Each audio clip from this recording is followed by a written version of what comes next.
أعوذ بالله من الشيطان الرجيم. بسم الله الرحمن الرحيم.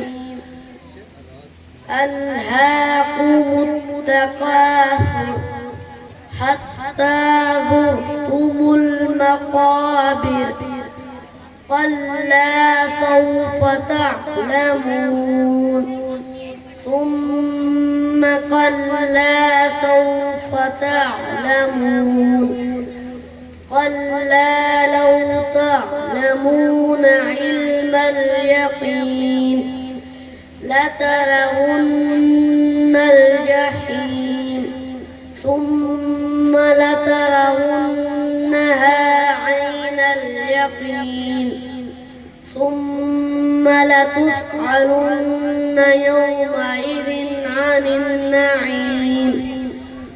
صدق الله العظيم.